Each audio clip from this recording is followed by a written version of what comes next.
Good afternoon to all. Welcome back to 7th Standard Social online class. We are learning History Unit number 4, the Delhi Sultanate. Yesterday we have discussed about the Tughlaq dynasty and Khalji dynasty. Khalji dynasty is the second dynasty. The important rulers of this dynasty, Khalji dynasty, Jalaluddin Khalji and Alauddin Khalji.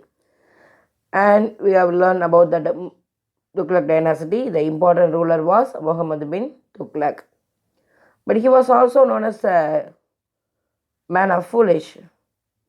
He was died in the year 1351 on March 23rd. Today we are going to see about the Pharaoh Shah Tughlaq. He started his career from 1351 to 1388.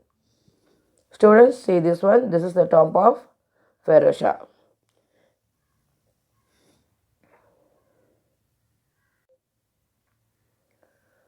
Now we will see him in detail. Pharaohs. He was a son of Ghiyasuddin, younger brother. He succeeded the throne after the death of Muhammad bin Tughlaq. Pharaohs could neither suppress the revolt nor win back the provinces that had broken away.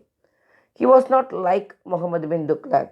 He did not like to wage war with other countries, or he did not like to capture any more territories in India, and at the same time he did not like to suppress the local war.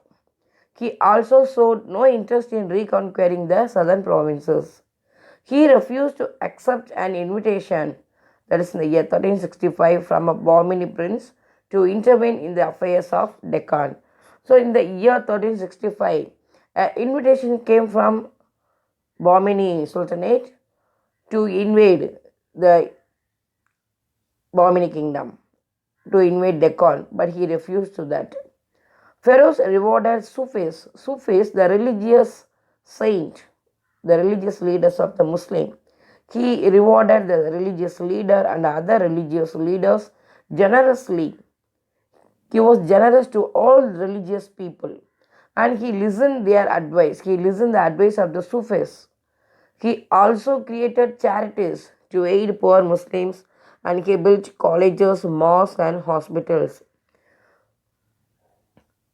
He adopted many humanitarian measures.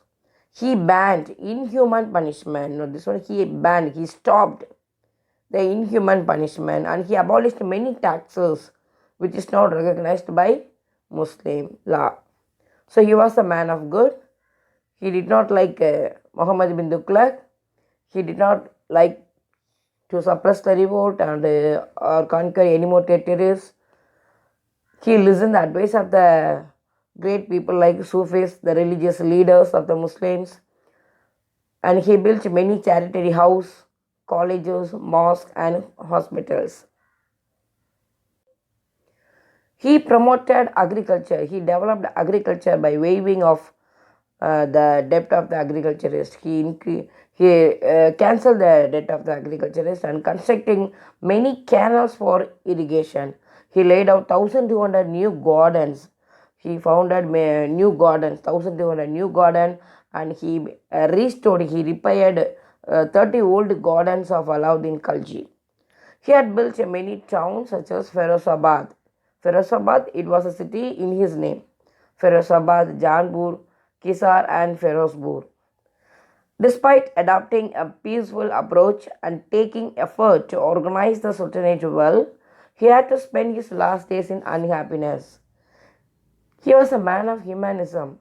He took the welfare of the people, but he was not happy during his last days. He was unhappy. His own son, Muhammad Khan, revolted against his father, Pharaoh Shah Tughlaq. And Pharaoh died in the year September 1388 at the age of 83. Students, see this map. This is very important. This is the map of Tughlaq dynasty. You see here Lahore, Delhi, Ahmedabad, Daulatabad, the old name Devagiri.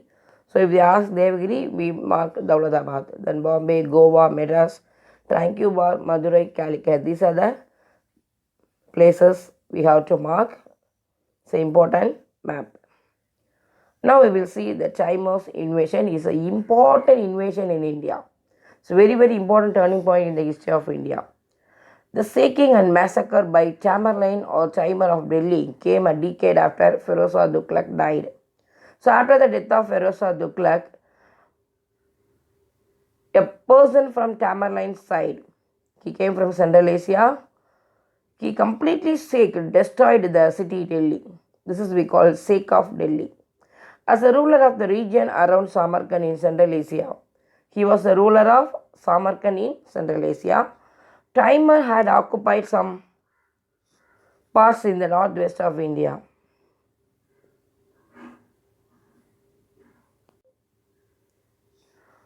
Taking advantage of India's weakness, he entered in India in the year 1398 December, and he blundered, he shaked, he destroyed, he looted Delhi.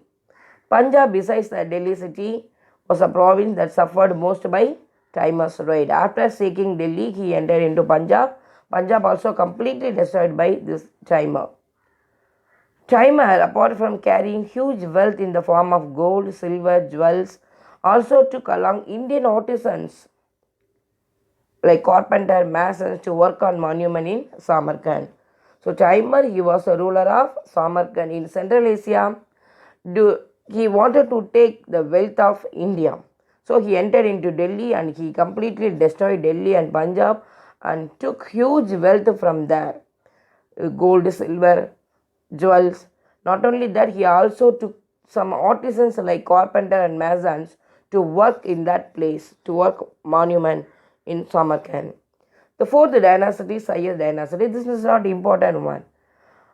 Though the Sultanate fragmented into a number of independent kingdoms, the Sultanate, a strong Delhi Sultanate, was destroyed into a small independent kingdoms. It endured for 114 years more till the Mughal invasion. Before leaving Delhi, Timur had left behind his representatives Hirkan as the governor of territories he had conquered, that is Delhi, Meerut and Punjab. These three places were conquered by this Timur, but he was not able to rule here, so he left one representative Girkan as the governor of these provinces. Girkan founded the Sayyid dynasty in 1414. It was continued up to 1451. The last ruler of this dynasty, Alauddin Alam Shah, he abdicated, he escaped the throne in 1451. This gave Bahlul Lodi, then the governor of Sikkim, Punjab, the opportunity to become the new Sultan of Delhi, leading to establishment of Lodi dynasty. So the fifth dynasty was Lodi dynasty. It was founded by Bahlul Lodi. Now we will see the Lodi dynasty. It was started in the year 1451, it up to 1526. This is the last dynasty of Delhi Sultanate. In 1489, Bahlul Lodi was succeeded by his son Sikandar Lodi. You know this one? Sikandar Lodi, he was a pattern of arts and learning. He liked art and architectures and he was a man of learning. He founded the city of Agra, note this one, and made it his capital. So the city of Agra was founded by Sikandar Lodi. It's an important GK question. He died in the year 1517 and he was succeeded by his son Ibrahim Lodi. It's a very, very important name. Note this one. He was the last ruler of Delhi Sultanate, Ibrahim Lodi, who was defeated by Babur in the year 1526 in the first battle of Panipat. Note this one. This is an important turning point because after the death of Ibrahim Lodi, a new era that was started in India, that is Mughal era. Thus the Lodi dynasty and Delhi Sultanate were ended by Babur, who went on to establish the Mughal Empire in India. So the last dynasty was the Lodi dynasty. It was started in the year 1451, but it was ended in the year, is an important year 1526. Because in that year, the first battle of Panipat that was fought between Babur and Ibrahim Lodi.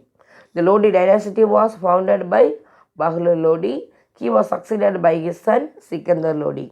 Sikandar Lodi, he founded the city of Agra and he made Agra as his capital. but he was died in the year 1517, and he succeeded by his son Ibrahim Lodi. The rule of the Ibrahim Lodi was not liked by the local ministers. So the ministers, they sent an invitation to Babur to invade India against Ibrahim Lodi. So Babur, he belonged from Mughal side. He came to India in the year 1526 and he defeated Ibrahim Lodi and killed in the Battle of Panipat. This is we call first Battle of Panipat. Very, very important GK question. You have to mention the year 1526. It was fought between Babur and Ibrahim Lodi. The place called Panipat. Thus the Lodi dynasty came to an end after the death of Ibrahim Lodi, and the new Mughal period that was started, it was founded by Babur.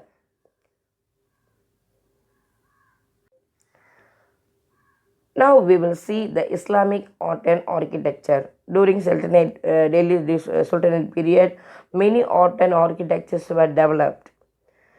The mansions of high-ranking Muslim nobles, soldiers, and other officials were built first in cities and the neighborhood. Around them, the mosques in the imperial style were constructed by successive Muslim regime in Delhi. Many Muslim regime, they constructed the fabulous mosque in Delhi. Mosque and madrasas. Madrasas is a learning center of the Muslims. So school. They looked architecturally different. The graceful decoration of doorway and wall with the lines from the Quran made a distinct appearance in this building. They made some decorations on the doorway and wall. The shape of all these buildings were Persian. They constructed architecture in a Persian style, while the decoration was Indian style, because they decorated the wall and the doorway in an Indian style. So it is called Indo-Saracenic architecture. So their architecture name was called Indo-Saracenic because it is a mixture of both Indian style and Persian style. Best example for this Indo-Saracenic architecture, Qutub Minar, Alai Darwaja. Alai Darwaja is a big door, it's a fabulous door. Quadatul Islam Masjid, Moti Ki Masjid, Moti Ki Pearl Masjid, pearl. It is fully decorated by pearl. The tombs of Iltutmish, Balban, and the forts of Dauladabad and Firozabad were all constructed in this style. The style name was called Indo-Saracenic architectures. You see this one, Dauladabad fort. This is Devagiri fort. Alai Darwaja. This style we call, you see the tomb that was in the Persian style, and the building, it was decorated in the Indian style. Now we will see the summarize. Establishment of Muslim rule in India by Muhammad Ghori. So Muhammad Ghori, he established the Muslim rule in India for the first time. The first dynasty was slave dynasty. It was founded by Qutbuddin Aibak and consolidated by his son-in-law Iltutmish. He constructed the Qutub Minar and completed by Iltutmish. Russia, she was the daughter of Iltutmish. She was a brave fighter and a great administrator. Balban's spinach system. Balban established a good spy system and the abolition of the 40. He reduced the power of the Turkish nobles. Alauddin Khalji, as the founder of Khalji dynasty, his military conquest was important one, and his administration also important one. Feroz Shah Tughlaq as a compassionate ruler with his concentration on the well-being of the people. He was a man of humanism, Feroz Shah Tughlaq. The shaking of Delhi by Timur is an important turning point in the history of India.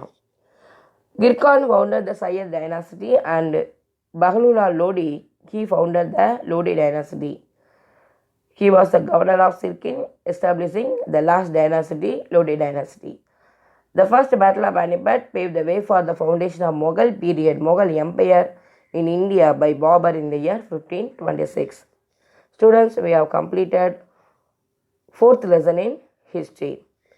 Today I will give 1 mark and 2 marks. You study well and write one time in a separate homework note. Thank you.